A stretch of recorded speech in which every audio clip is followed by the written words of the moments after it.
your colleagues in the House, and members are advised not to be prejudiced by the fact that you are the colleague in the House, but to ask questions that add value to the process of your confirmation on your suitability to hold the office for which you have been nominated.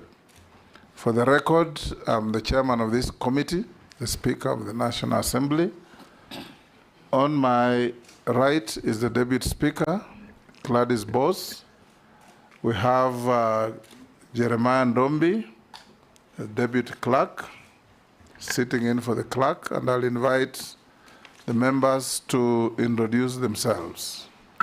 Naisula Lesuda, MP Samburu West. Kimani Shongo. Junet Mohammed. Nelson Koech. Kosing David. Yes.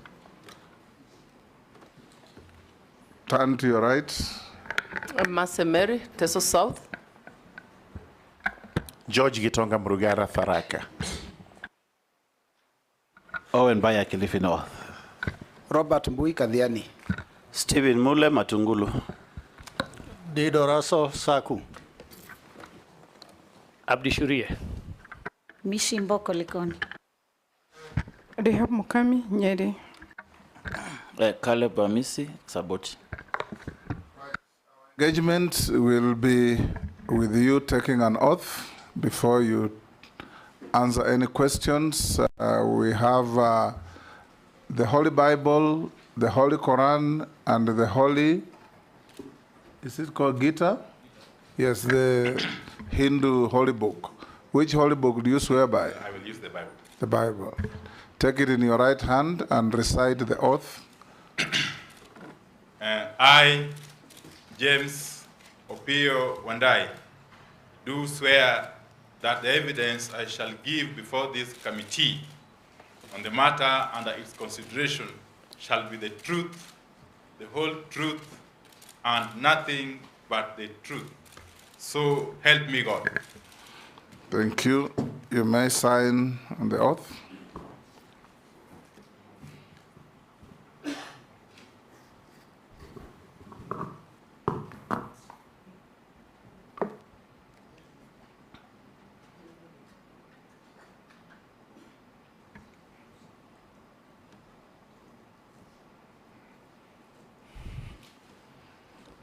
Thank you. You may also give the sergeant your original documents to enable the clerk cross-check with what we have on you. As we start, Honorable Wandayi, we expect from you precise and concise responses to the questions put, no unnecessary stories, and if we go that way, we will move reasonably fast. Questions may be put to you that make you uncomfortable or not. Just take them in the stride and answer them, because there is no ill will from any member here. It's all in the course of duty. We'll start by inviting you, for the record, to tell the committee your name, your educational background, your work experience, and your key competences to make you suitable for the appointment to which you have been nominated. Thank you very much, Honorable Speaker and members. I was born some 52 years ago in Siaya County. My early schooling started at Sikalame Primary School. That's a rural school in Ugunja sub-county, which I joined in 1979 and went ahead to do my KCPE exams in 1986. Thereafter, I proceeded to Sawagongo High School in the present-day Gemiala sub-county for my O-levels. And I was there until the year 1990, when I did my KCSE, upon which I proceeded to the University of Nairobi to pursue a Bachelor of Science degree in agriculture majoring in agricultural economics, which I completed in the year 1996. And later on, I undertook a diploma course in business management at the Kenya Institute of Management. Thereafter, I also did an MBA at Jomo Kenyatta University of Agriculture and Technology. I later on again enrolled for a Bachelor of Laws degree at Daystar University, which I completed last year, I think, yeah. Honorable Speaker, my professional background or job background, I basically worked in the private sector, in the corporate world, all the time before I joined Parliament.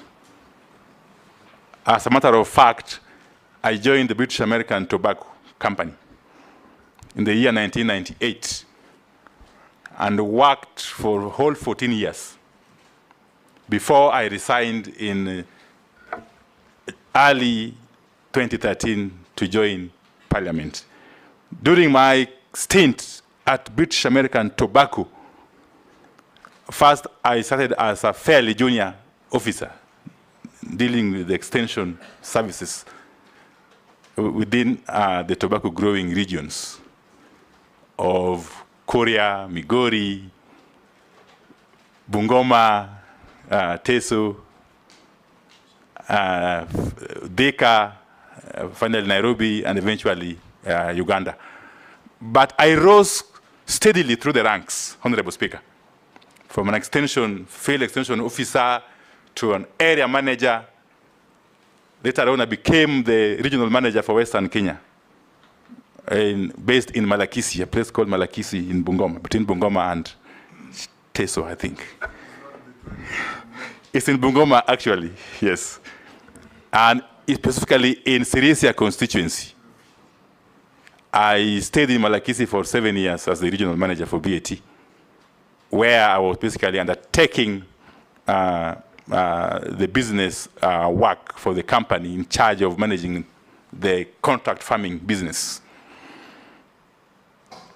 Later on, was promoted to handle the operations for the whole country, the leaf growing operations for the whole country, based in Thika from the year 2007 all the way to 2011. And thereafter, I was seconded on an international assignment on a project internationally, but based between Nairobi and London. And finally, I went on an international secondment in Kampala. I was posted in Kampala to manage leaf business sustainability for both Uganda and DRC. I was to be there for 2 years, but I cut short my tour of duty by a year to come back and run for elective positions as the MP for Ugunja, which I successfully did in 2013. But before I come to my role in Parliament, Honorable Speaker, quickly, during the time I was working in BAT, I was, of course, a business manager. Because up to the point I was leaving, I was now essentially a strategic business manager, dealing with strategic business issues and leading teams of diverse backgrounds. In my responsibilities, I was in charge of environment, health, and safety issues as the head of those departments. And therefore, I came into contact with matters energy fairly early in life. Fast forward, Honorable Speaker, when I joined Parliament in 2013, my first term at the 11th Parliament, I served in the committee, among others, the Committee of Environment and Natural Resources. In my second term, beginning the year 2017, I was privileged to be elected the chairperson of the Public Accounts Committee, a role I played for the entire term of that Parliament. serving with some distinguished members who are in this committee, including the Honorable Junaid Mohammed, who is now the leader of minority. Honorable Speaker, in my role as chairman of PAC, I interacted with accounting officers of all ministries, all state departments, and all constitutional commissions, but to narrow down to the Ministry of Energy, whose books of accounts I examined for the whole 5 years. So that gave me an idea, really, of matters energy and petroleum. I remember dealing with the two accounting officers, one in charge of energy, one in charge of petroleum for the entire period. And fast forward again to my third term, the 13th Parliament. Again, when I came in, I was privileged to be elected the leader of minority, alongside my colleagues, Deputy Honorable Robert Mbui, the distinguished member for Kathiani, Honorable Junaid Mohammed again, who was then my chief whip, among others. But I must also hasten to add that in this term of parliament, apart from being the leader of minority, I have also been a member of the Public Investment Committee, Energy and Commercial, that is ably chaired by the distinguished member for Pokot South, the Honorable David Kosing. That committee, as you know, Honorable Chair, deals with matters energy to a very large extent, alongside other matters under the commercial ambit. So, Honorable Speaker, I come before you confident, truly confident, that with the nomination by His Excellency the President, for me to be the Cabinet Secretary for Energy and Petroleum, I come with the competencies, the necessary competencies that are required to handle the docket. Yes, I'm extremely confident that this docket I can be able to manage, given my background, both academic and professional, and ultimately, again, parliamentary. That will Thank do. you. Yeah. That will do. Nominee. For purposes of proceedings, all members will address you as nominee. No causing around. It's just a nominee. So nominee, I'll invite the Deputy Speaker to be the first to ask a question. Honorable Wandayi, my first question to you, my question is where you're coming from and where you're going. So where you're coming from, as leader of minority party in the National Assembly, it has been your duty to hold government to account. On many occasions, you opposed government proposals. What shift in ideology will allow you to satisfactorily serve as cabinet secretary in government, and how will you demonstrate your commitment to the bottom-up economic transformation agenda? My second question is about where you're going, something topical that Kenyans are asking. On the 14th of July, 2024, IPRA, the Energy and Petroleum Regulatory Authority, announced a marginal increase in fuel prices. However, once people made an analysis, it revealed a notable increase in the road maintenance levy from 8 shillings to 25 shillings per litre, despite the public rejected that increment. What are your thoughts about the surge in the road maintenance levy? Do you propose to address, how do you propose to address it? Should you be approved as Cabinet Secretary for Energy and Petroleum? Thank you. Honorable Speaker, first and foremost, when I was sitting in the House, indeed I still sit in the House before I eventually resign if you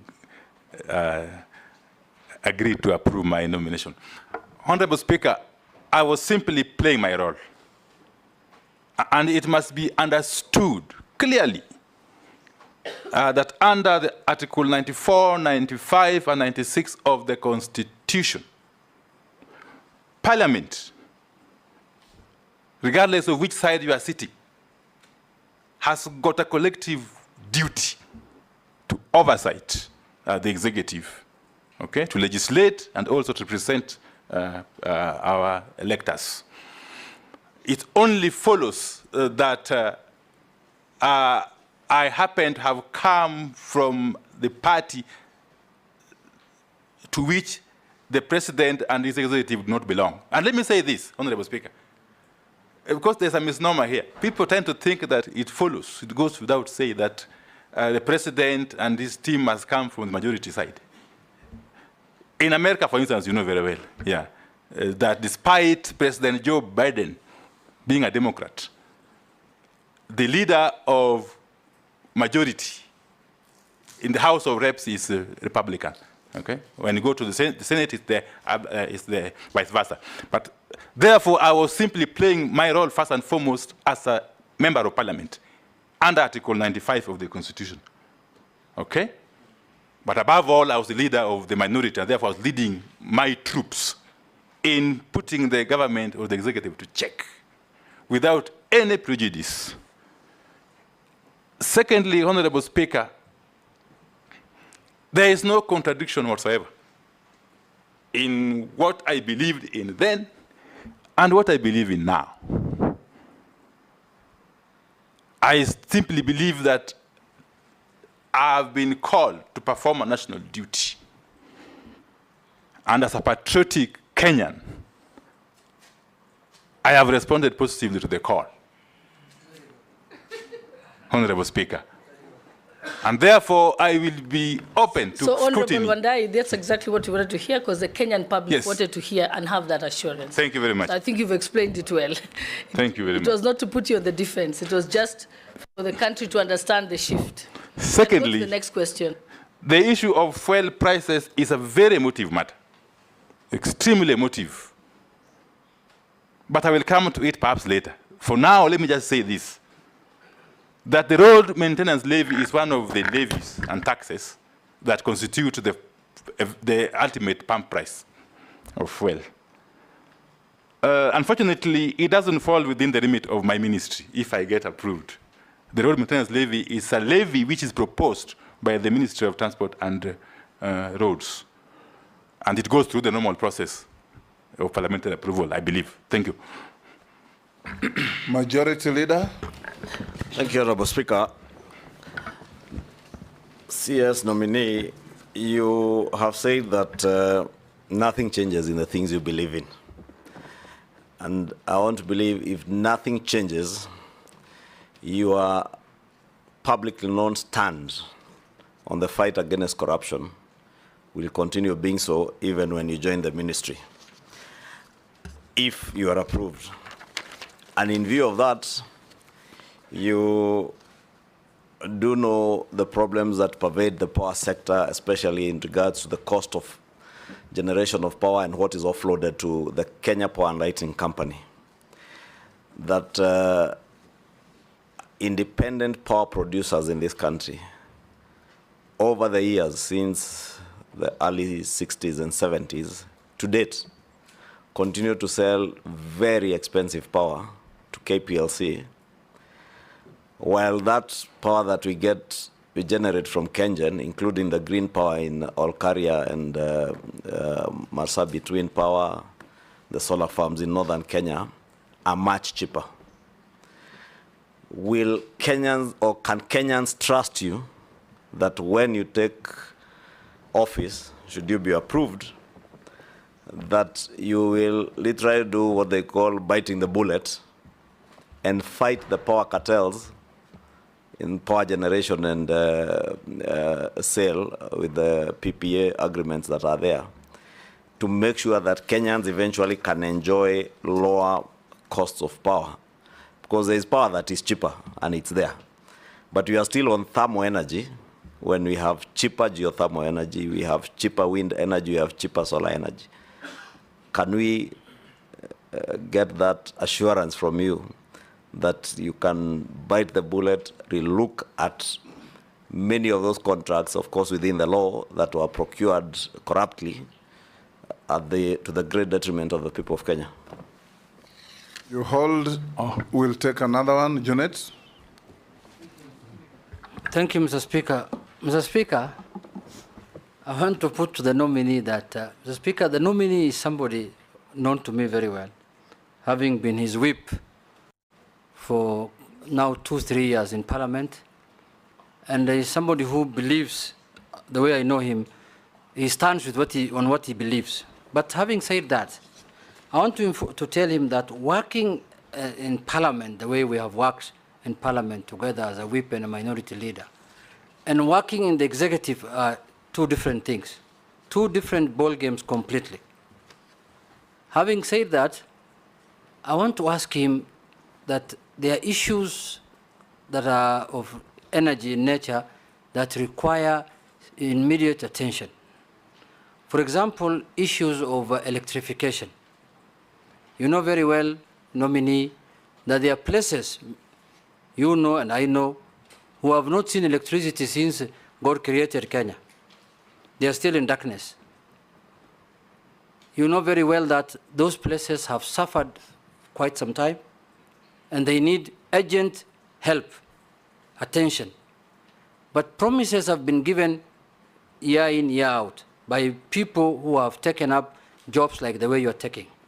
So what Marshall Plan or what measures are you thinking of to help in the next 3 years those areas that have not seen light, not the light of God, but the light of human being, who have not seen it? What are you planning? Secondly, that is last mile.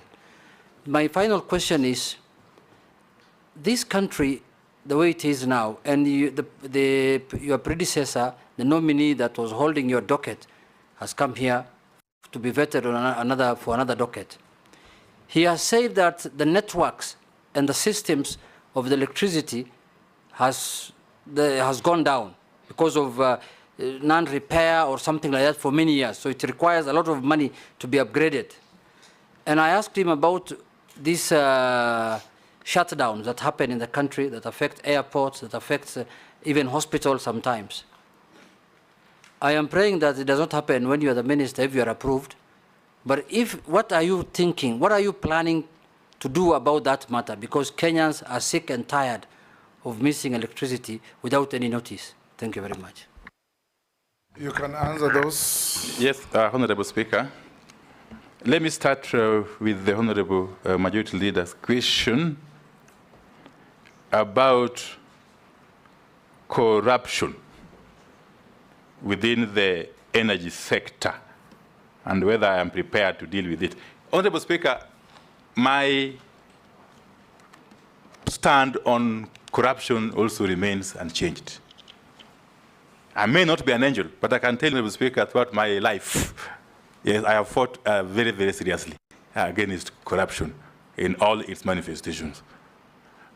Honorable Speaker, there are two problems with the matter of the IPPs from where I sit.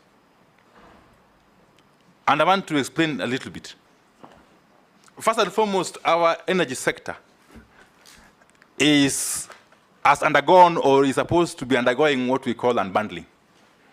Unlike many other jurisdictions which have got a vertical integration kind of structure, our sector has been unbundled, and therefore we have got agencies or entities that do the drilling of the wells if it comes to geothermal.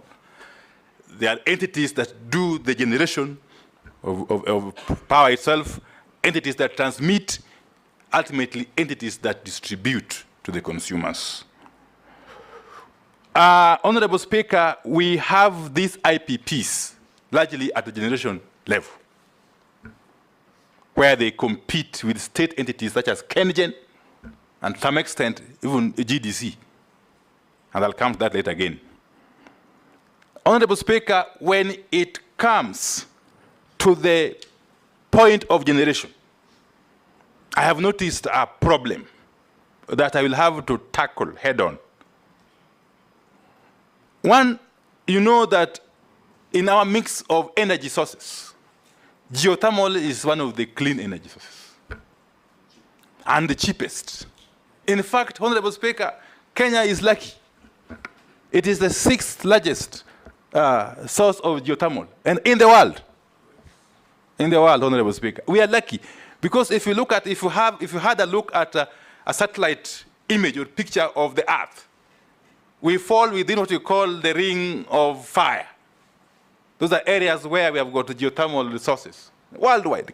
Kenya happens to be within that region. And therefore, we are blessed as a country to have geothermal resources that could help our energy be among the cheapest, Honorable Speaker.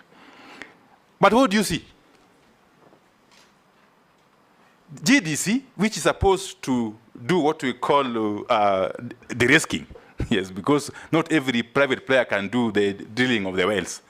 So GDC is supported by taxpayers' money to do the drilling and therefore allow the sites to be commercially utilized by other players, including KenGen. But now you find that GDC has dug the wells. They have identified, they have got the sites which are ready for development commercially. And you find that licenses for a number of those sites have been given to private entities, these so-called IPPs, a number of whom are not utilizing the sites. They have kept them for purposes of speculation. And therefore starving KenGen, which has got excess capacity of opportunities to generate more power, or geothermal power for that matter. Okay? So the country is losing on that account alone. Persons who have been given licenses, what we call geothermal concessions, and they are holding those licenses, which are public assets in my view, whilst KenGen, which is a publicly owned entity, at least 70%, has the capacity, the expertise, the resources, is not able to get access to those sites to be able to generate for us energy. So that I will have to deal with. But I will have to deal with them by way of first engaging with the Attorney General to see what we can do about these licenses that are remaining idle without necessarily exposing the country, of course, okay, to litigation and the likes. But eventually to see to it that in the new dispensation, if such licenses are to be issued, there must be conditions. That you get a license, but you have got certain terms within which to play. That is one. Two, it is this animal that we call take or pay. These are IPPs which have been given, which have signed PPAs, the power producing agreements, with Kenya Power and Lighting Company. And the agreement is such that whatever they generate, you either take it, or if you don't take it, you still pay for it. So really, that is not sustainable. And they are very, very, very long-term agreements, some running to as long as 20 years. Again, I will have to engage the Office of the Attorney General on how to deal with this. But eventually, of course, I'm aware that there is currently a moratorium on the engagement of IPPs following the Presidential Task Force on PPAs that was established earlier in 2021. Even if that moratorium is lifted eventually, we shall have to ensure that whatever PPAs we get into do not put us in that or in such a situation. As a matter of fact, my view is that eventually, because currently we have a very robust legal framework, since the enactment of the Energy Act of 2019, one of my first duties within 100 days, if I am lucky to be approved, would be to ensure that the requisite regulations are brought to fruition, because there are different stages of processing, so that the country can benefit fully, can reap the full potential from this robust legislative framework. But then, if it comes to that, I foresee a situation where this country will not need this kind of lopsided agreements. We may actually want to have an energy auction kind of situation, where you generate your energy, take it to the auction floor, as it were, and then we buy when we need it as consumers, through KPLC, of course. Okay? That is a futuristic view, my Honorable Speaker. Let me quickly go to the next question, because I'm trying to be, okay. Yes, I understand Honorable Jeanette's view that the executive is not like Parliament. I'm here to experience that because, Honorable Speaker, you know, I have never worked in the executive throughout my life. Throughout my life. You will get to learn. Yes, so I will get to learn. And I'm a first learner, I believe, Honorable Speaker. So I don't have any qualms that I will be able to fit in fairly well. Honorable Speaker, the immediate issues, which are of concern to nearly all members of the National Assembly, I being one of them, at least for now. The issue of rural electrification, the issue of last mile. Honorable Speaker, I said from the outset that our energy sector is supposed to have been unbundled. But I must add that that unbundling is not yet complete. Why do I say so? You still find Kenya Power and Lighting Company competing with REREC in last mile connections. Honorable Speaker, Kenya Power and Lighting Company is a publicly listed company. It's supposed to be running commercially. It's supposed to be profit motivated, if you ask me. And therefore, it cannot be able to do what NEREC was envisaged to do. That is to extend power. Nominee. Yes. I want to guide you. Yes. You have been nominated to be the CS Energy and Petroleum. Instead of pontificating on what they are, tell us, if you are confirmed, what do you want to do with them? That will be your vision, and that will be your message to the country. Because when you engage in a complaining type of narrative, it doesn't give hope to the country. Let me endeavor to give hope now to the country. Honorable Speaker, therefore Mr. Speaker, Mr. Yes. Speaker, the nominee is trying to shed off the opposition leadership slowly. So he said doing what the energy called load shedding. He's shedding. He said he's a very fast learner. So now he's learned already. Thank you for the Yes. guidance, Honorable Speaker. Yes. Let me say this. Really, Even those parastatals you're talking about, they are going to be under your watch. Okay, So let me say tell this. us what you want them to be. As a policy direction, Yes. I would endeavor, first and foremost, to separate or to reduce the overlap, okay, in the functions of KPLC and REREC, okay? And to empower REREC fully to be able to undertake the mandate of last mile connections, okay? So that KPLC can concentrate, can focus on its commercial function, business. Is that better, Honorable Speaker?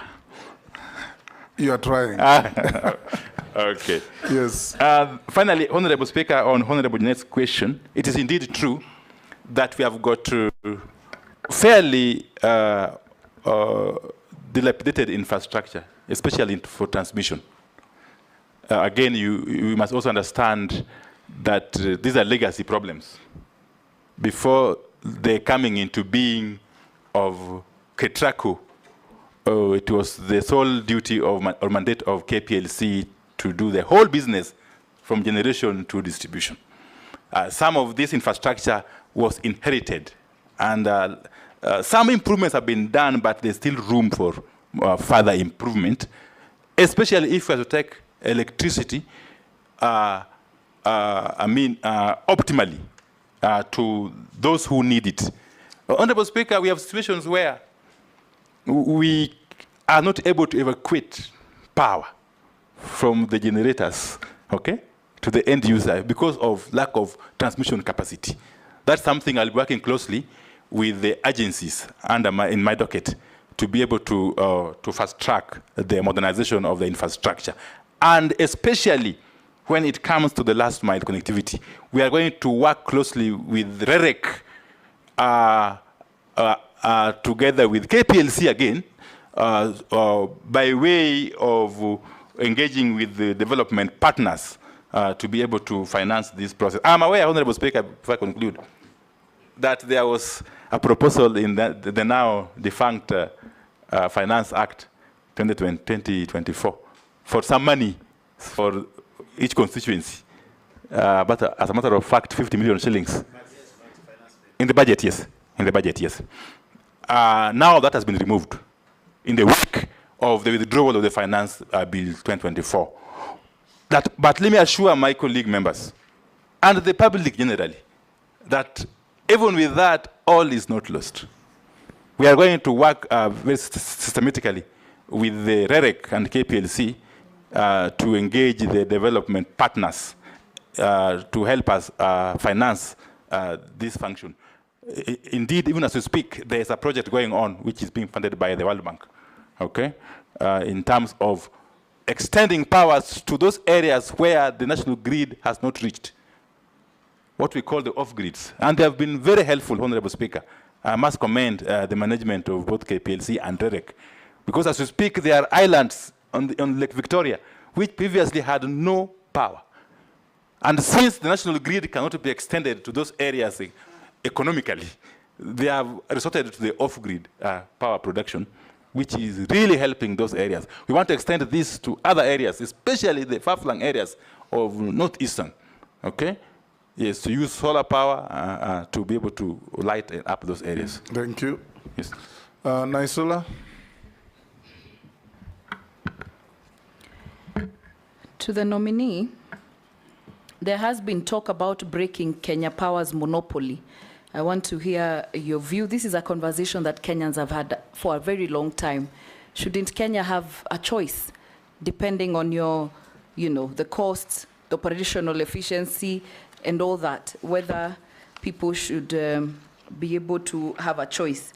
The second question is that the Auditor General revealed issues related to meters, specifically the absence of check meters, malfunctioning check meters, and inconsistencies between check meters and the main meters. And that is why people get a different bill.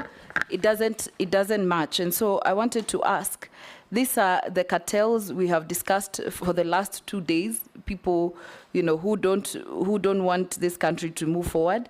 And how do you intend to deal with these electricity cartels and address this irregularity in the metering?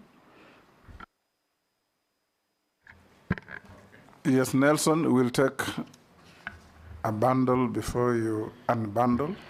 Honorable Wandayi, you are heavily opposed to the G2G deal. Now, if this House approves you, you are literally going to oversight the same G2G arrangement because it's still on progress. Has your position shifted, or will your position shift if this committee approves you? Posing, take the third one as well. Yeah, thank you, Speaker. Honorable Wandayi, there is a big problem in the entire Western Kenya in terms of clean power, blackouts. The entire northern Kenya, Western Kenya, that is from Nyanza, South Rift and North Rift. Should you get the favor of the House, how will you tackle that very fundamental issue that is almost historic? Number two, Honorable Wandayi, where is Talo oil in Turkana? Go and find out where that animal is. Should have actually produced oil in Kenya. Should be oil producing country. But disappeared. There's a lot of money that has been sunk and nothing is going on. Where is Talo oil? Thank you, Speaker. Okay, let me endeavor to answer these three. Very short, we can take the next Kikaria. Wow, a mouthful. Those are 4, and they're all very short.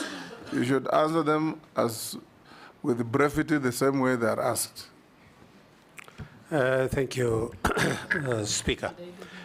Just want to follow up on what Naisula was talking about metering.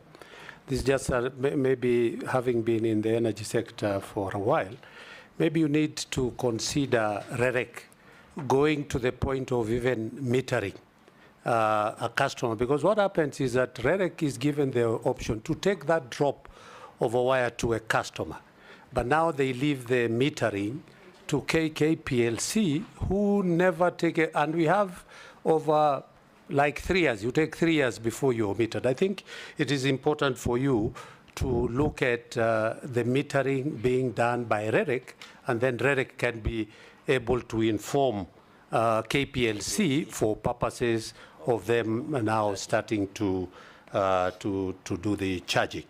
But there is this question of customers make applications. Then it takes too long to a point that we encourage illegal contractors to come and put lines and transmission. And then when KPLC realizes there is that, the first thing they do is to go and bring down all the poles. Yet, and my committee then had to go to Navaholo, where they were to be paid 3.5, and they took too long only for somebody else to come in to do that. I think it is important for you to address the issues ailing KPLC, so that we don't. And KPLC is a good. By the way, in the Energy Act 2019, the Kenya KPLC is not a monopoly. By the way, anybody can apply and get a license for them to be able to do distribution of power in the country. And that is in the Act. Thank you, Honorable Chairman. Okay, Honorable Speaker, thank you. Let me start with the Honorable Naisula. And I agree with the Honorable Gikaria. The 2019 Energy Act has actually laid the basis or foundation for other players to come in the energy distribution space. But even as this happens, because it will only happen again once we have put in place the requisite regulations, the subsidiary legislation. But even as this happens, Honorable Speaker, we still need a robust KPLC. And I'll say why. KPLC, because of the legacy, of course, issues, has got an elaborate infrastructure layout across the country. The competencies, the personnel, and so on and so forth, the technical capacity to do what it is supposed to do. In any event, KPLC actually is the revenue collector, okay? Revenue that goes all the way up the upstream, the transmitters, the generators, and so on and so forth. So we still need to ensure that a KPLC is run optimally, is efficient, is effective, even as we open that space of distribution to other players, as envisaged under the Energy Act 2019. What I foresee as doing going forward, and I will have discussions with my team if I'm approved, is that we may want to create zones, okay, for purposes of optimal utilization of these resources, so that we avoid conflicts if and when this process begins. And therefore, in short, the monopoly by KPLC is no longer entrenched in law. It is essentially a matter of practice, and we shall deal with it in the fullness of time. Two is the question of faulty meters. This I will have to inquire more about, because what I have been briefed is that we have had problems in procurement of both meters, actually of all items. Yes, but meters more so, and transformers. What has happened is that these cartels that Honorable Chunga talked about, and Honorable Koech, I think, these cartels have become so pervasive, Honorable Speaker, that they can't allow a tendering process to proceed to conclusion and awards to be made without creating roadblocks. We all know for sure that KPLC, being a publicly listed company with majority shareholding being government, is governed by the Public Procurement and Asset Disposal Act of 2015, which act, as we all know, Honorable Speaker and members, gives room for tenderers, yes, for bidders, to lodge complaints at every other stage. But that is being abused, Honorable Speaker, by entrenched cartels. And we shall have to work closely with my colleagues in the ministry to deal with this menace, Honorable Speaker. Honorable Koech, on the matter of G2G deal, the G2G deal, it's indeed true, Honorable Speaker, that I, alongside my other colleagues who are vehemently opposed to this scheme. But let me tell you, Honorable Speaker, that was then. And I was doing it as my duty to put government to check. I think you already answered that question when you are responding to the Deputy Speaker. But this is specific. So on this G2G, Honorable Speaker, I am aware that it is running up to end of 2025. That gives me ample time to go and study its impact, its workings, and understand it, and for me to be able to offer appropriate guidance, Honorable Speaker. The Honorable was saying, my chair, my good chair, the matter of power outages or inefficiencies in the Western Kenya belt. Well, but it is more pervasive in the Western Kenya. But I'll explain why. Sometimes you can have a blackout for 12 hours. I have already engaged officers, of course informally, in the ministry. And if I am approved, if I'm eventually appointed as CS Energy, I am going to fast track the development of transmission lines, okay, with the requisite capacity to evacuate power and take to the consumers, not only in Western Kenya, but across the country. And in Western Kenya specifically, I'm going to ensure that the Tarkwel or Tum Kitale line is completed and commissioned in the shortest time possible. That will deal with power issues in Pokot, in Kitale, in all that area. I will also ensure similarly that the Kibos or Kisumu, Kakamega, Musaga line is also completed. Similarly, the Narok-Bomet line has to be completed within the shortest time possible for the entire southern Nyanza region, including Kisii and Nyamira counties. And Bomet, of course, southern Nyanza includes Migori, Homa Bay, and yes, and the islands, yes, in Lake Victoria. So this is something I will actually give utmost priority, Honorable Speaker. Northern Kenya is, of course, at the heart of this strategy. As we speak, there is a line from Loyangalani to Masabit that has to be completed similarly in record time, and the line from Masabit to Isiolo, Honorable Speaker. Honorable Speaker, the second limb of this question by Honorable Kosing is on the matter of tallow oil. Honorable Speaker, this project is not dead. It could have taken a break, but I've taken it upon myself, if I'm appointed, to ensure that it is revived. Because tallow oil is on the ground.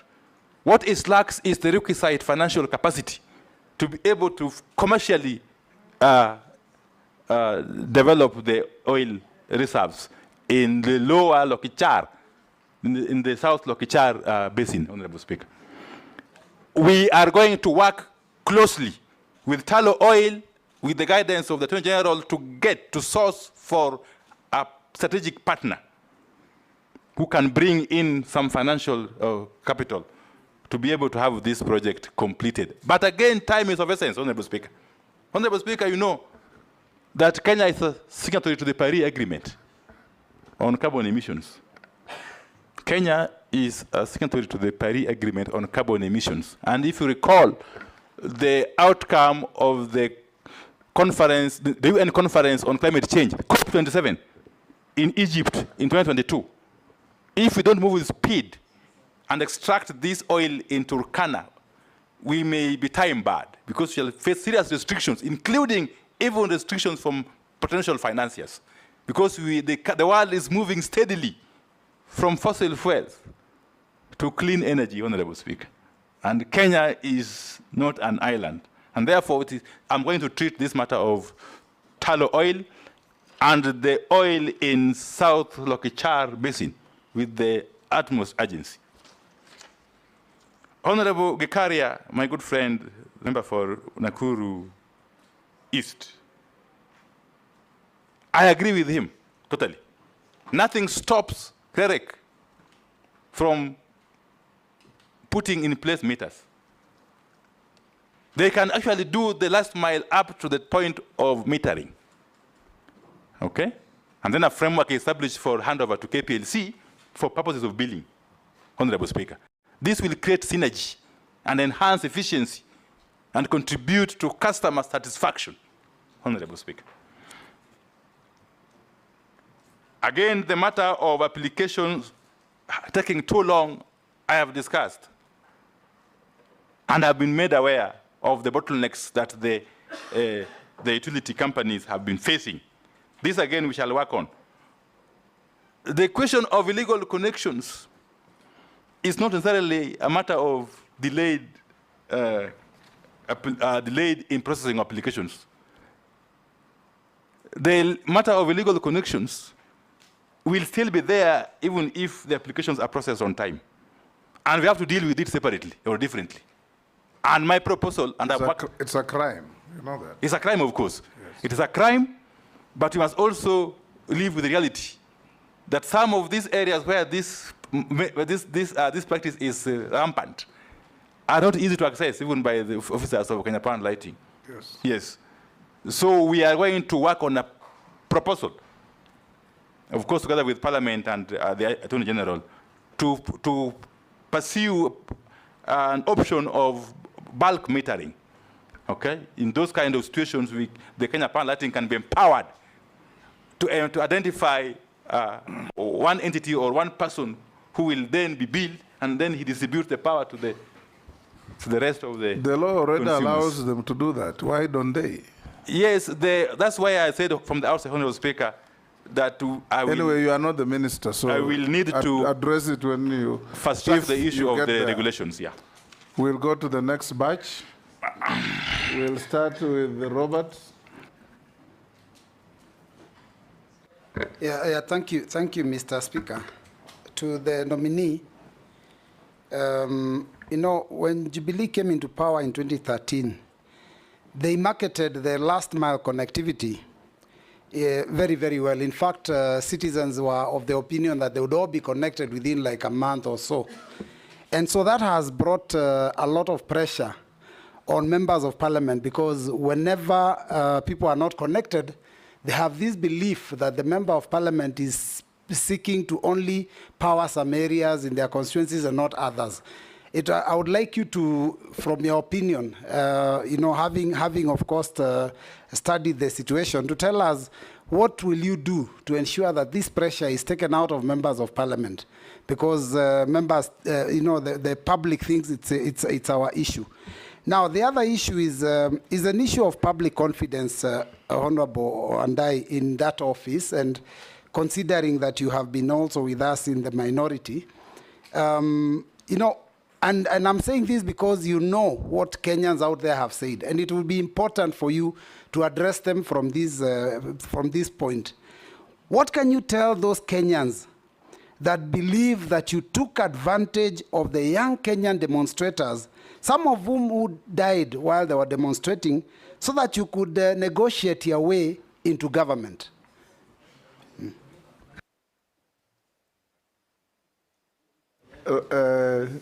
Owen? Thank you very much. After that bomb from your former deputy, I want you, from your former deputy, I just want you to focus on cost of power, Honorable Wandayi. Order, Bossing. Yeah? It has expired. I would like to get full attention. Honorable Wandayi, the cost of power in this country is such that it is over the roof. If you get a power bill, you look at it, you know, you're paying so many things apart from, in fact, the units that you are paying for actually become a small part of what you're paying for. For this country to rise or fall in terms of manufacturing, in terms of production, the cost of living and the prices of items, it all falls and all rises on the sword of power cost, for which, in your statements, you have said this country, in Parliament, many times in Parliament, you've said that the cost of living in this country is very, very high. But one of the biggest contributors of that cost, of that high cost of living, is power. You are in the middle of it.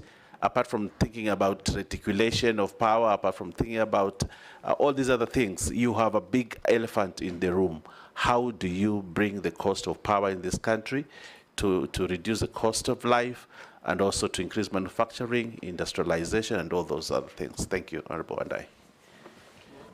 Rugara. Thank you. Thank you very much, Mr. Speaker. Nominee, the ministry you are just about to take over, if this committee and the House approves you, is one of the key ministries in the country, akin to roads, water, and every Kenyan is looking upon you to be connected to electricity. And there are not two options to it. Even before I ask you the question, it's good to know that there are historical injustices in terms of power supply in the country, such that, take the case of the year 2017, the Raka constituency was at 9.5% connectivity to the national grid. At the same time, Gatundu South constituency was at 100%. These are all equal Kenyans. There really should not be that disparity. Number two, we have schools. Schools where electricity is just but mandatory. Yet, those areas are not connected to the national grid, and the children are supposed to compete competitively in national exams, which are standard. My question to you is, would you be subscribing to a form of affirmative action in terms of electricity supply to constituencies which have lagged behind? And it's just not Tharaka. You go to Mwingi North, you go to Mbalambala, which is also my neighbor, Bere North, Bere South. These actually have been discriminated against. And therefore, would you be prepared to take affirmative action in respect of those constituencies?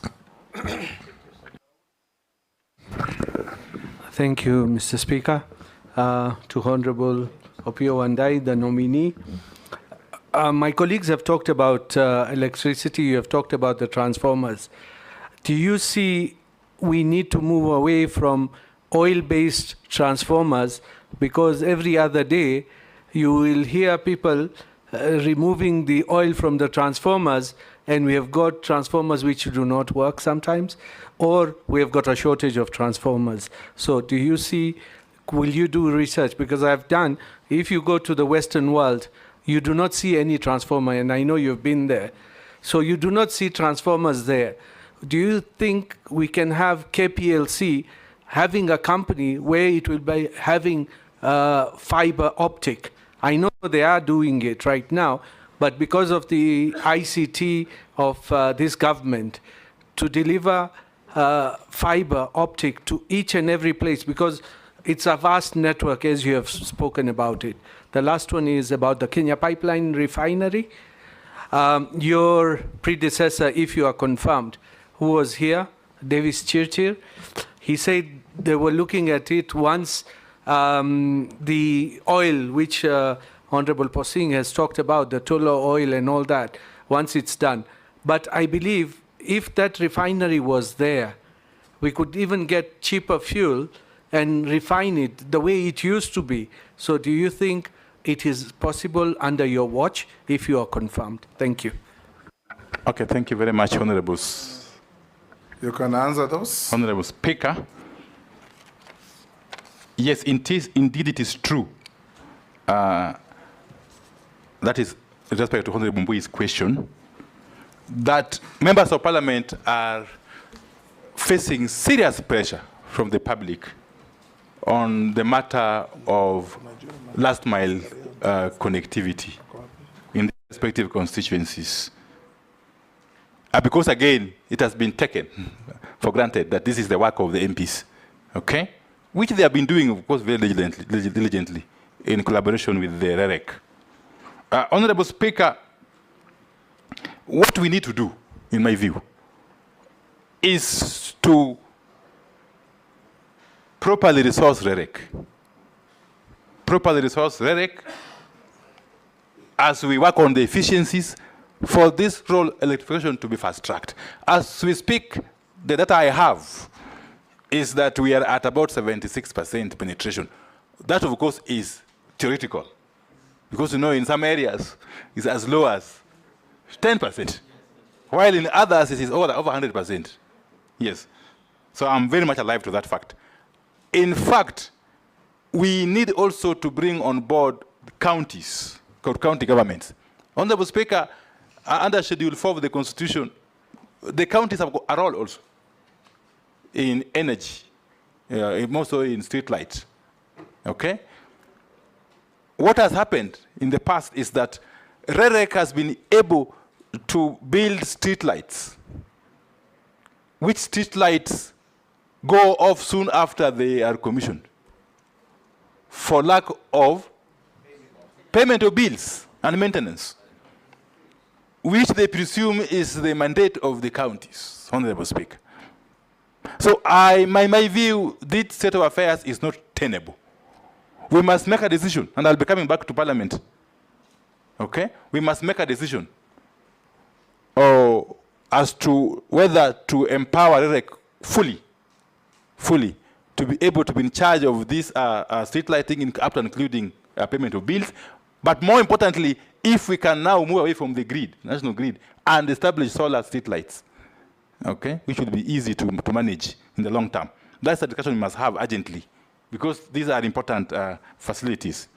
Honorable Speaker, on the matter of public confidence, as raised by Honorable Mbui, you know, Honorable Speaker, I am very clear in my mind, extremely clear, because I've been on this space for quite some time. The Gen Zs, or the youth, were not raising any different issues from the issues you and I, Honorable Mbui, have raised over the years. They could have had a different style, okay? But the issues they were raising were pertinent issues, which you all agree must be dealt with, okay? And therefore, it is not proper to say that we have taken advantage of the Gen Z's clamor to get into government. First and foremost, Honorable Speaker, I never applied to join the executive, but I was pleasantly surprised and felt greatly honored that my name was recommended. And His Excellency the President went ahead to nominate me. You know the facts. Just answer the questions. So, Honorable Speaker, I still maintain the view that we are not in any way in betrayal of the cause. Don't allow Mbui to bully you. Of the youth, yes. And have no apologies. Yes. But again, Honorable Speaker, as I conclude on that one, you know, we are basically coming on board in a paradigm shift. I'm very pleased that the President has actually declared that we have to adopt a paradigm shift in the management of government and state affairs. And I'm most privileged if I'm approved. In our country. In our country. Yes. Yes. Thank you, Honorable Speaker. We are living in different times. Yes, so we must also think differently. Sorry. Honorable Speaker, Honorable Baya, you are right. The cost of power is exorbitant in Kenya. Even if you compare ourselves to our neighboring countries, especially Ethiopia and even Uganda, really. But part of the reason why our cost of power is high, is too high, is the exorbitant amount of commercial and technical losses that Kenya Power especially incurs. Kenya Power loses up to 23% of the power it buys from the generators. Okay? In other words, it doesn't sell. Almost 23% of the power it buys from the generators. Inefficiency and recklessness. Yes, there are many factors. You must assure the country that this will stop. This is going to be managed. I can't say it will stop, Honorable Speaker, because in any scientific process, there can be losses. But they have to be reasonable losses, Honorable Speaker. Yes. So we are going to work closely with the KPLC, and I'm happy, Honorable Speaker, by the work the KPLC management is doing currently. As a matter of fact, I'm privy to the information that they have done some turnaround. I'm not allowed by the rules of the CMA to get into details. But they have done some turnaround, and they may post some good figures in the coming... Don't be prejudiced by briefs you have received. You'll get there and learn. Thank you, Honorable Speaker. I'm just being optimistic. Yes. And giving the country hope. To borrow your words. Yes. Okay. Continue. Honorable Speaker, let me dash to the question, by Honorable Dawood. Murugara. Murugara first. Murugara, yes. Honorable Speaker, it is true, there have been historical injustices. Okay? And we must work together in terms of addressing these injustices or these imbalances. We must correct them, just systematically. But I must also throw a challenge to my colleagues in the National Assembly, because I'm aware that this lopsided allocation of resources, especially on energy and electricity, is also coming from us in Parliament at the budget time. The agencies, the ministries, are receiving printed estimates with figures which they cannot change, they can't touch, which figures are scary, Honorable Speaker. You find one constituency being allocated upwards of 400 million Kenya shillings, while another one is getting a paltry 10 million Kenya shillings in the same financial year. So we must also actually do some introspection as a House to help us in the ministry, if and when I am approved, to deal with this issue. You know, once you bring printed estimates, the ministry, the agencies have got no leg room. They have no room to maneuver. Okay? So these imbalances, these injustices may continue as we watch, Honorable Speaker.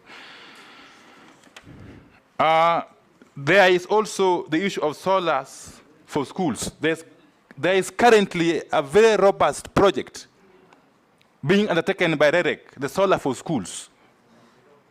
We want to follow through this project to ensure that at least every school in this country is able to benefit. Point of order. No. Point of order. George? Point of order. Solar has been tried from time immemorial. It works only for 1 month, 2 months, it just dies. And those schools will remain in the books of KPLC or whoever that they are connected through solar when actually it is not working. So it doesn't make sense whatsoever for Kenya Power or for RELEC to introduce or to go back to that solar business. Let us get connection to the national grid so that we also assured of constant electricity supply. Point of order, Chairman, on the same. Yes. And you know, this was done mostly from the regions I come from. It is so that if you do electricity, the households around the school also are connected to power. But now if you give us solars, you're just giving to the schools, they're vandalized, they're not working, and you continue to marginalize us on issues to do with electricity. We don't want the solars. Point of order, Speaker. Point of order. And it is vendor-driven, the solars. Yeah, point of order, Chair. I just want to urge my colleagues that, the nominee is actually a nominee. And we are addressing the nominee like the CS for energy, a decision Which we are he yet is to not. make. Because the pressure is on him now dealing with solar versus, regular energy. So. No, it's important for him The to know. probabilities. We are working on the probabilities. You are being warned of landmines ahead. Okay, thank you. Yes. I've taken note. Yeah. I've taken note, Honorable Speaker. Let me just proceed quickly to Honorable Dawood. Yes, I've gotten your point on the possibility of moving from oil-based transformers to something else. I need to check with the technical people to be able to give some feedback on that. Honorable Speaker, there's an issue raised, the Honorable Dawood raised, on the Kenya oil refinery. Did you mean the refinery or the Kenya pipeline? Oil refinery with the pipeline. Yes. I am aware that the Kenya oil refinery has or is in the process of being acquired by the Kenya Pipeline Company. I will need to get into the details as to the rationale behind this, but I still foresee a very big role for the Kenya oil refinery, at least its installation. Firstly, in terms of the processing of the crude oil, if and when it finally flows from the South Lokichar, yes, to Mombasa. But more importantly, Honorable Speaker, I have come to the realization that this country does not have provision for strategic reserve of oil. That we can actually, one of these days, wake up and find that we can't bring oil to Mombasa. And then, after some few days or weeks, we are ground to a halt as a country. So I think this facility in Mombasa can still be useful in future, once we work on the strategic oil for the country that can last for at least 90 days. That's the best practice universally, Honorable Speaker. Thank you. You have not answered if KPLC can do the fiber a company. Would Yes. it be possible or not? I will also pursue this. Yes. Mary, Yeah. Emase. Thank you. Nominee, you've talked about customer satisfaction. I put it to you that KPLC customers are the most dissatisfied. And I want to believe that there are serious management challenges to do with the leadership of KPLC. Why do I say that? A simple task, but of urgent nature, like restoring a falling post or a collapsing post, goes a time bomb. It can collapse any time, it's posing danger, and in certain instances it has occasioned deaths. It will take forever before it is restored. Actually, there is one about to fall onto my house. You will call the regional, so-called regional directors. There is no response. Secondly, restoring power when there are those frequent outages. A transformer has failed or has busted, and some of them are in learning institutions in our regions. It is adversely affecting learning. In my constituency, some of them have taken more than 6 months, and it's not only in my constituency, it cuts across the country. If you are actually approved, you tell us what you're going to do about some of these management issues. Meter acquisition, you have applied for meters. And I'm told even these meters are already being adulterated by the cartels in the industry. You will wait forever. Kenyans have to bribe to get meters. Now, knowing the Wandayi that we know, I want to believe you're going to fight corruption in the energy sector. Sometimes, villagers have had to come together in a chama for power, so that they put money together to procure an independent electrician to restore power. This is the Kenya we are living in, Honorable Wandayi. And finally, you've talked about making sure that all the power lines, the projects that are incomplete or ongoing, that you will make sure they are completed in the shortest time possible. And I'm asking myself, Honorable Wandayi, where are you going to get the money from?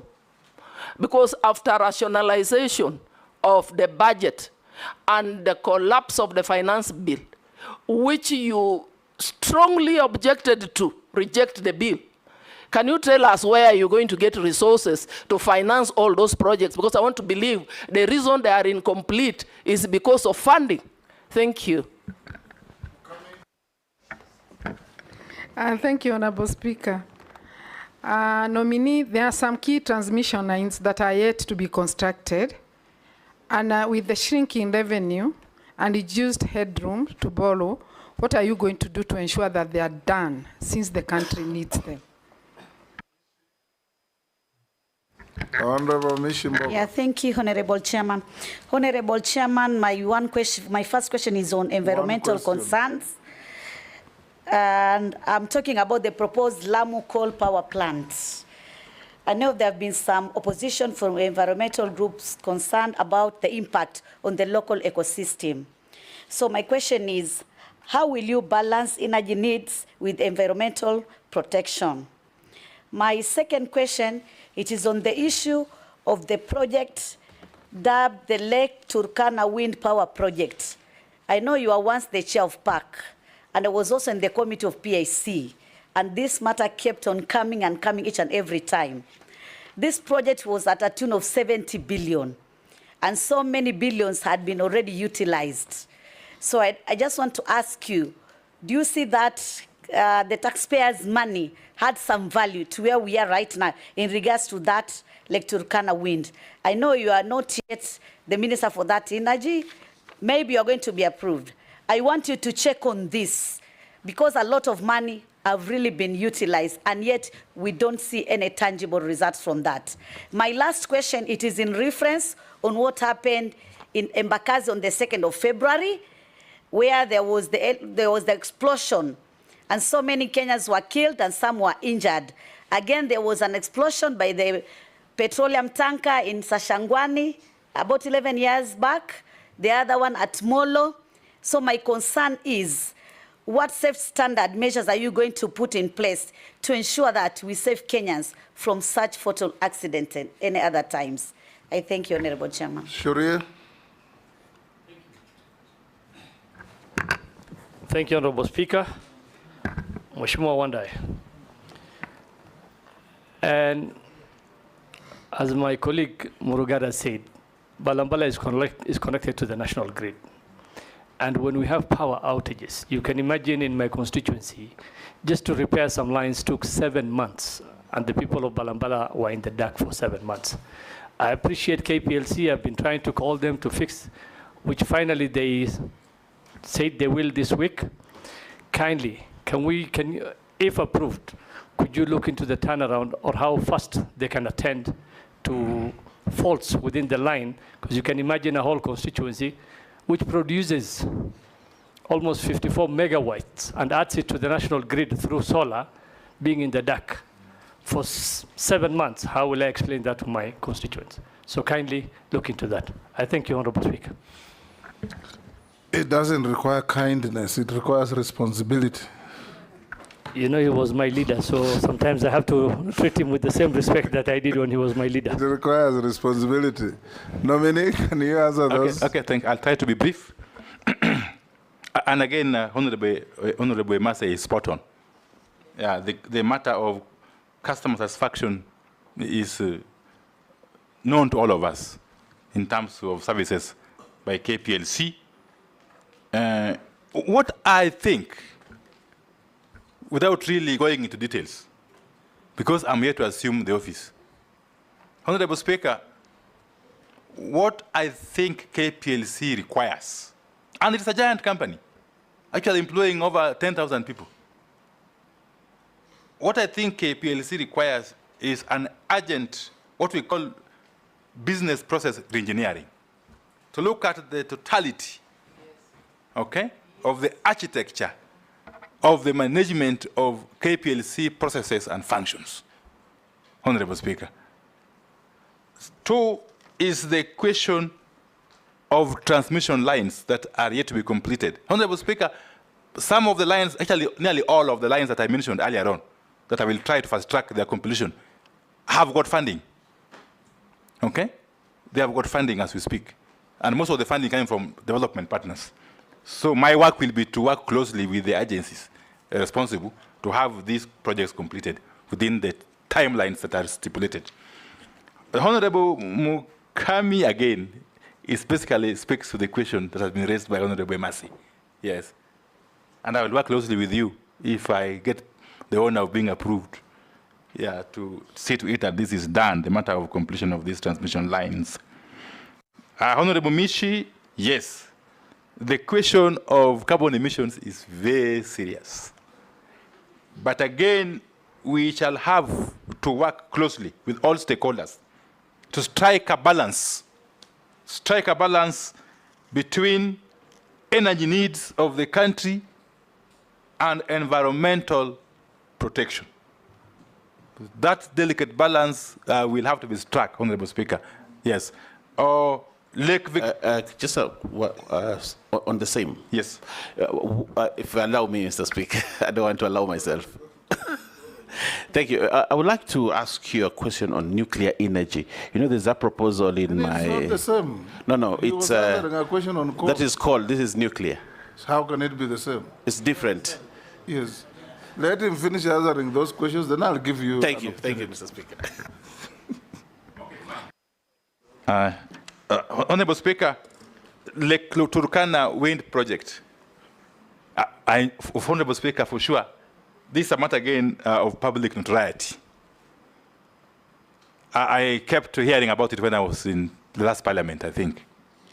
Yes, it was within the purview of the Committee on Energy and PIC then. I'm aware, despite all the issues that were raised then and even now, that eventually the power is being generated. Okay?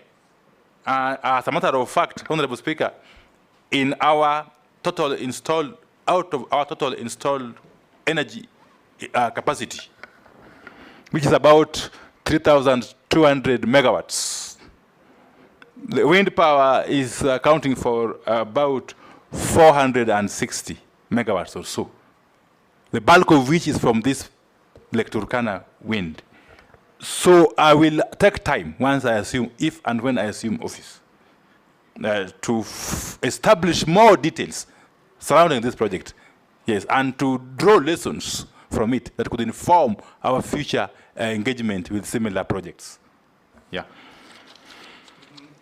Yeah, Honorable Speaker, yes, again, the issue of gas explosion in Bakassi, Sachangwan, and so on and so forth. It's a question of regulation. It's a question of regulation. I will be working closely with EPRA and enforcement of the law. Yes, I'll work closely with EPRA to see to it that these occurrences are a thing of the past. In fact, Honorable Speaker, one of the areas I'll be focusing on, if I get to be appointed, is to push the LPG uptake by the public in terms of cooking, okay? From the current about 40% to 100% by 2028, actually, 2028. That should be the target, Honorable Speaker. And we are going to work closely with all the relevant players to ensure that we make it possible for the Kenyan people in the countryside and everywhere else to access gas, clean energy for cooking. Because we can no longer continue in the manner we are continuing of using charcoal, using firewood. It's not sustainable, Honorable Speaker. Yeah. And therefore, if for this to happen, we must put in place a proper enforcement mechanism to forestall such unfortunate occurrences that have happened in the past. Honorable Speaker, Honorable Shurie of Mbalambala, again, the same issue of response by KPLC that was raised by Honorable Emasi. But I'm also happy that the solar plant in Garissa is really contributing immensely to the national grid. Currently, solar energy is accounting for about 220 megawatts of our total installed capacity, the bulk of which is coming from Garissa, and Balambala to be specific. I'm also happy, Honorable Speaker, to notify honorable members that there's also a line which I need to fast track, a transmission line from Garissa to Garissa, that if completed will also help in connecting the populace around that area to the national grid. Honorable Baya, if you allow me, I just finish with him. Yes. Honorable Baya's question on nuclear energy. He did not finish asking. Now you can ask. I would like to say this, yes, we must generate electricity through other means, including safe energy like nuclear. There is a proposal to set up a nuclear plant in a place called Uyombo in Kilifi North constituency. And this has elicited a lot of reactions. It's not just about environment, it's just about human beings and preparedness of this country in venturing into nuclear energy and nuclear waste and all that whole realm about nuclear. But the people of Uyombo have said no, they have refused. And looking at many factors, and they have a right, they've been forced, they've been beaten, many things have happened to force them into this nuclear. Would you stand with the people of Uyombo and actually agree with them and look for other sources of energy other than nuclear? Honorable Speaker, let me just take some 2 minutes to explain something. First and foremost, Kenya is a member state of the International Atomic Energy Agency that regulates matters nuclear across the world. And Kenya has adopted the International Atomic Agency's milestone approach in terms of establishing a nuclear energy plant. In this approach, there are phases that we have to go through. I am informed that the first phase, which involves public participation, among other things, has been undertaken. But more importantly, Honorable Speaker, we have even gone further and identified a site, an alternative site, as is required under the framework of the IEA.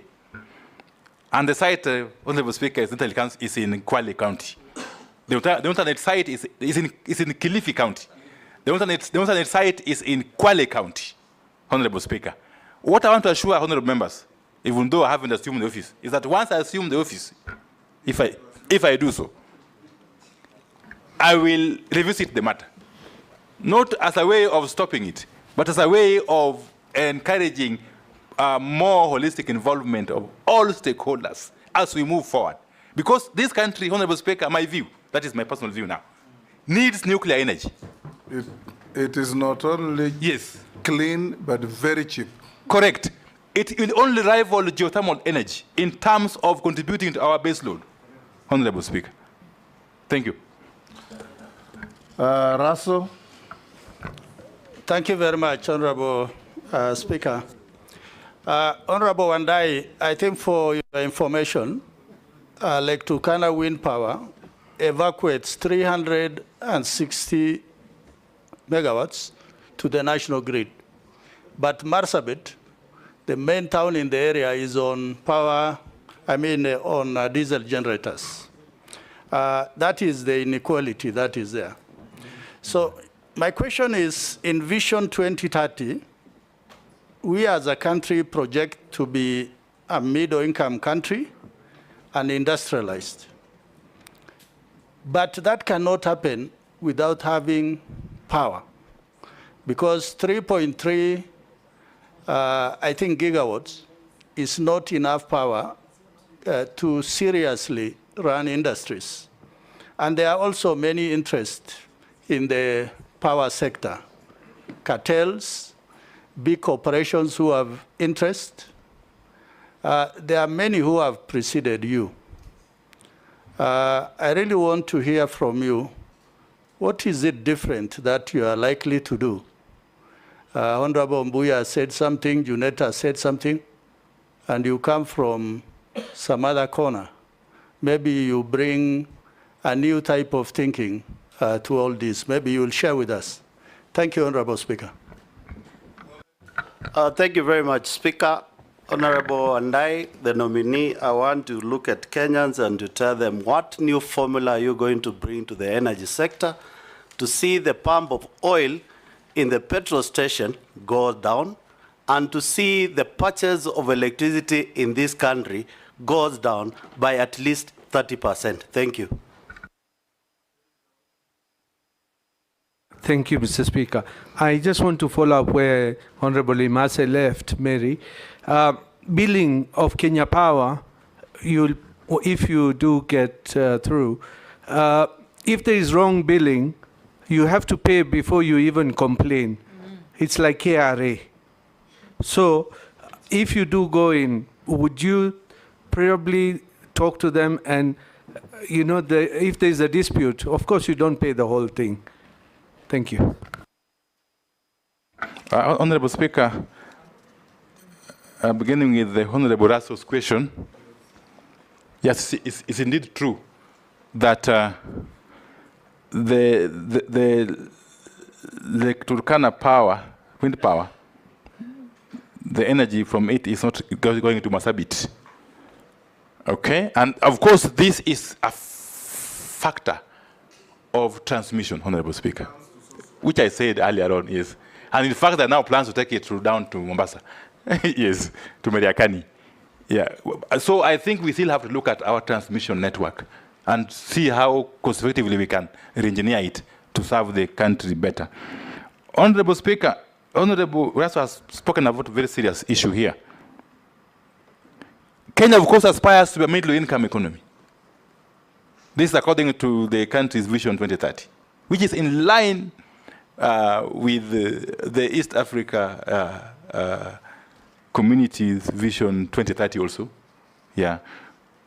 Honorable Speaker, there is no way we are going to industrialize and therefore grow the economy without an assured supply of clean, reliable power or energy. I was just looking at some statistics, Honorable Speaker. A state like California in the US, which is the same landmass as Kenya, has got an installed capacity of 60,000 megawatts. The peak requirement, I'm told, is about 40,000 megawatts. Kenya has got an installed capacity of 3,200 megawatts with a peak requirement of 2,200 megawatts. So we are playing in different leagues, and yet we want to grow through industrialization. My take is that we must increase our installed capacity based on clean energy sources. Geothermal, of course, hydro, even if it is not very reliable, because sometimes we get prolonged drought. But we must continue to increase this. And that's why I'll be very keen in ensuring how the licensing for these geothermal sites is done going forward. We have to give the KenGen the capacity, the mandate to generate more power, okay, which then will attract investors. Because once we have got enough power, Honorable Speaker, people will come and establish industries. There's a school of thought that has it that first of all we establish the industrial parks, then power will. I don't think we have to find a balance, Honorable Speaker. The fact of the matter is that we need cheap power or energy for us to attract investments and for the economy to grow eventually. Honorable Mule, the pump price of fuel, we must understand, is not just a simple matter. What contributes to the eventual pump price of fuel, I think, are threefold. One is the landed cost. Landed cost at Mombasa, of course, will vary from time to time based on other factors globally, including the war in Ukraine. Now, the other day you saw the Hamas leader was killed. It creates shocks in the oil market. Correct. All those factors will contribute to the landed price, landed cost at Mombasa. That's one factor. And we have no control over that as a country. The second factor is taxes and levies, which to a large extent is determined by the House, the National Assembly and the Senate, I believe. So I'll be working closely with you if I get appointed to address that. But the third factor, Honorable Speaker, which we as a ministry may have more control over, is the question of storage and transportation of fuel, the logistics. And on this score, I will be working closely with the Kenya Pipeline Company to enhance efficiencies. I'm happy to note that there are opportunities for the Kenya Pipeline Company to extend its pipeline, which is currently about 1,340 kilometers, from Mombasa to Kisumu and Eldoret. There are opportunities to extend that pipeline to Kampala and eventually to Kigali, and possibly to DRC, Honorable Speaker. If and when we do that, then KPLC will be able to generate more revenues, okay, and reduce its costs, operational cost, which of course goes into the pump price, you know. Honorable Speaker, you know, you are aware that Uganda has, since this month, I think, started importing its fuel directly. But even still, it's using our pipeline, okay? Which is a benefit to us. We're not losing anything, really. Previously, we would... The pipeline world over is a highway. Correct. Yes. And they're paying us. Previously, out of the 100% imported fuel or petroleum products, Uganda would take 20%. But now that 20%, it is importing directly, but still passing through our pipeline. How I wish the extended pipeline to Kampala and DRC could be owned by Kenya, you know, Honorable Speaker, if it's possible. Because pipeline makes money in two ways. One, by the volume that goes through it. Two, by the distance that volume travels. So I think we have got serious opportunities to make Kenya Pipeline Company more competitive, even now it is posting fairly good profits. Pipelines all over the world are not constructed with domestic resources. They're so lucrative that any lender will give you money. So it's up to you to go and organize. Thank you. I think it's finished, basically. Yes. Yes. I'm going to look at why they are billing you incorrectly, Honorable Dawood and other. Okay, another consumers here. Nominee, let me ask you a question or two. Kenya Power is a monopoly. In fact, the biggest monopoly in this country. And yet we keep on seeing stories that it is technically insolvent or has serious financial difficulties. If you find favor and become the CS, what are you going to do to ensure that this monopoly that has a stranglehold over every sector of life in Kenya, that collects money from everybody, some up front with prepaid meters, becomes profitable and pays a dividend to the treasury? Because it is a state company. Number two, and this follows what Rahim was saying. There is a lot of erratic billing by Kenya Power. Yours truly here has been a regular victim. They give you one bill of 28,000 in 1 month. The next month they give you 89,000. And it's the same consumption in the house.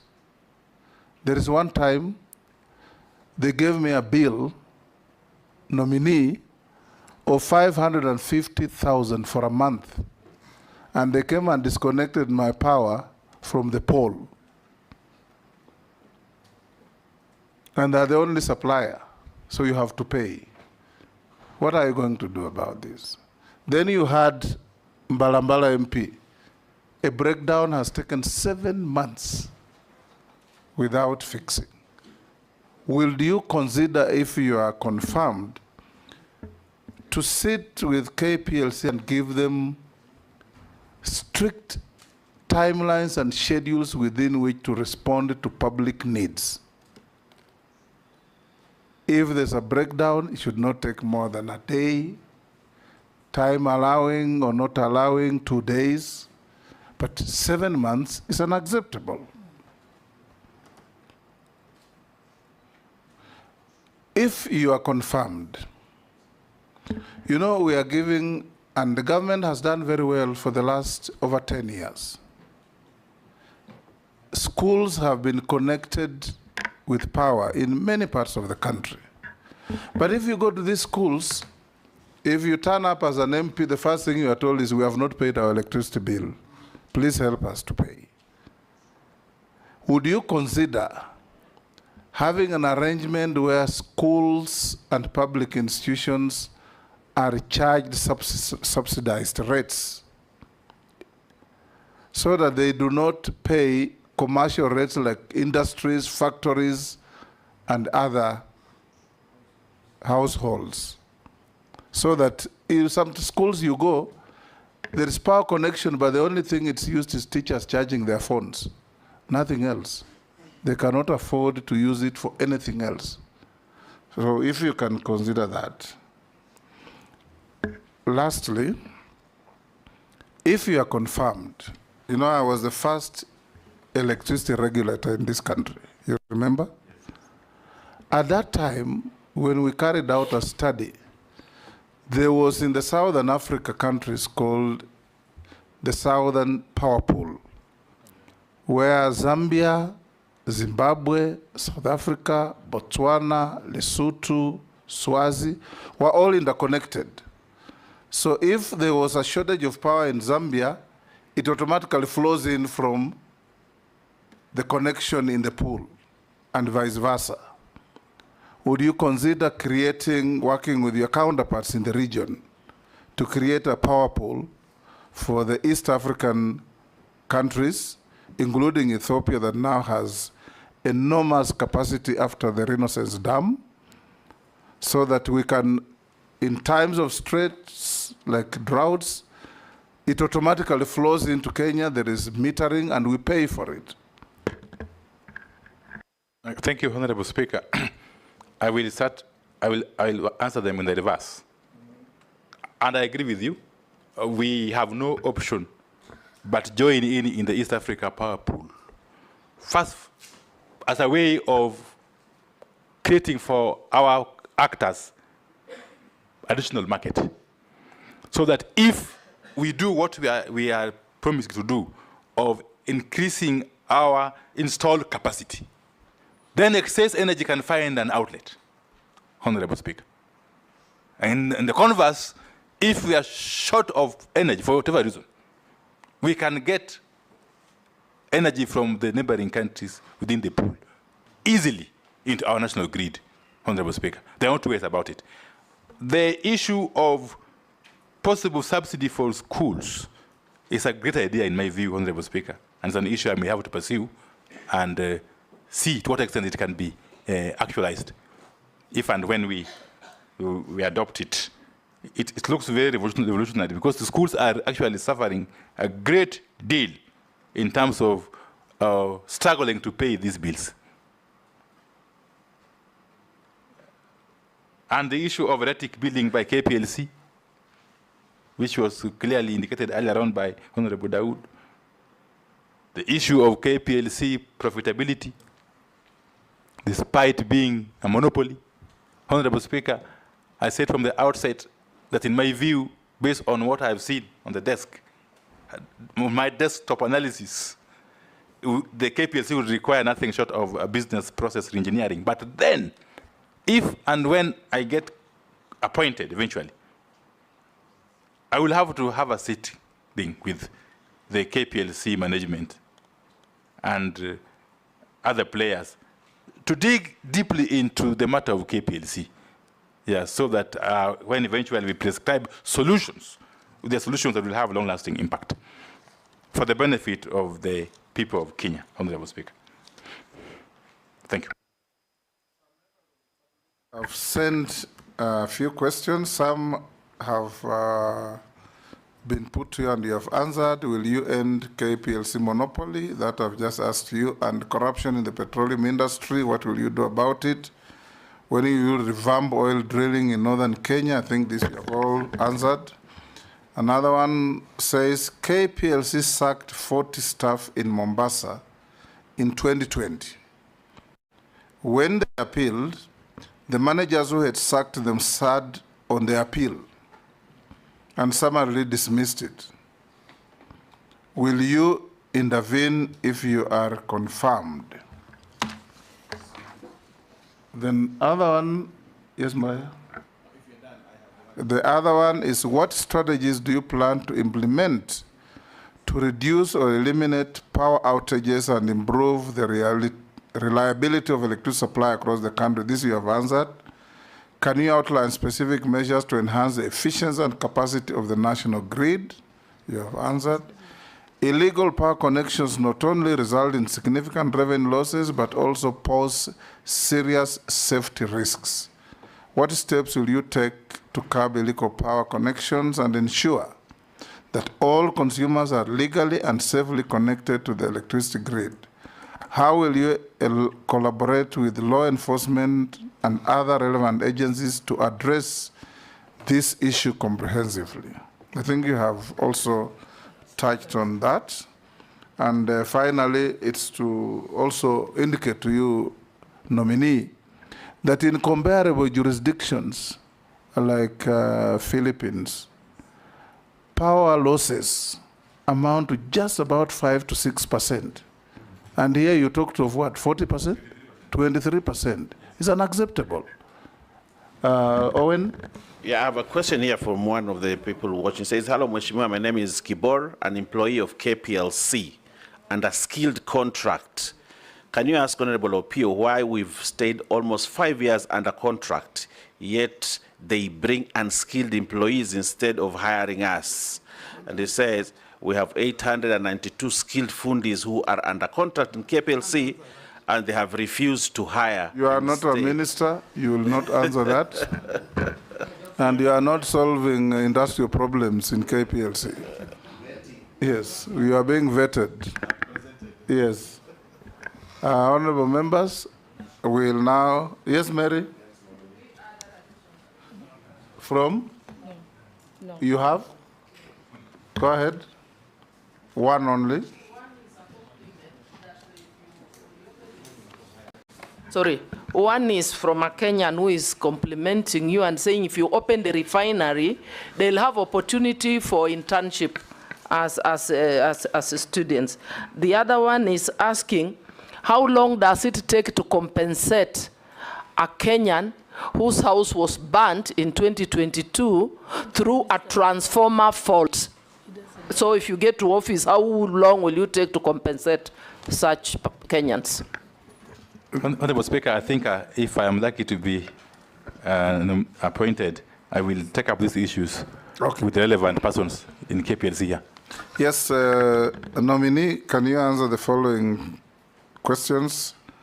Have you been adversely mentioned in any integrity-related report? Not at all. Not at all. Yeah. Do you hold any leadership position in any political party within Kenya?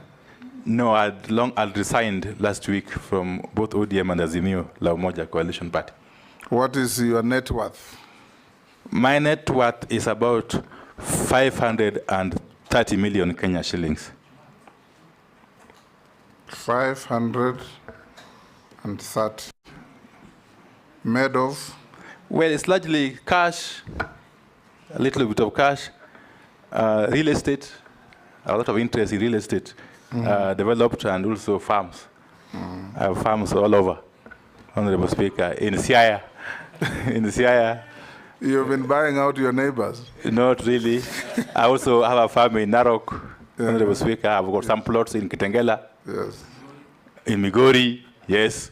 In Honorable Junior's constituency. In Bungoma? Bungoma, no. I have got some residential houses in Migori. Yes. Yeah, in Nairobi here, on Kangundo Road.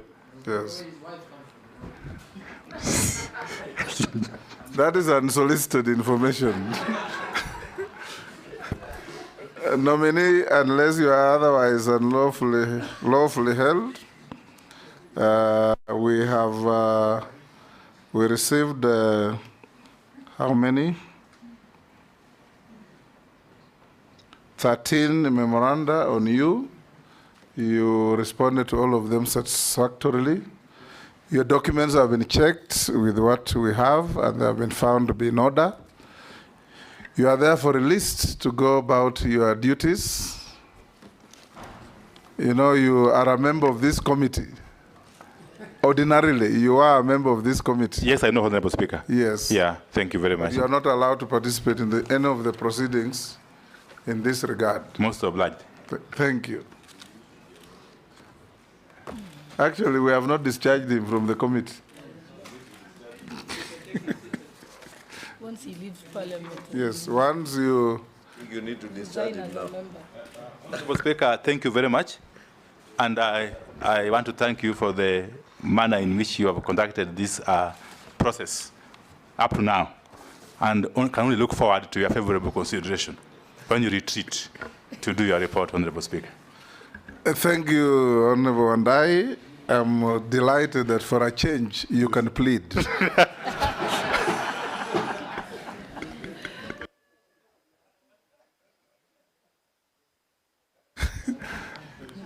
Honorable members, we break for 10 minutes. No, 10, so that the staff can also put on your desks the documents for the next. Yes.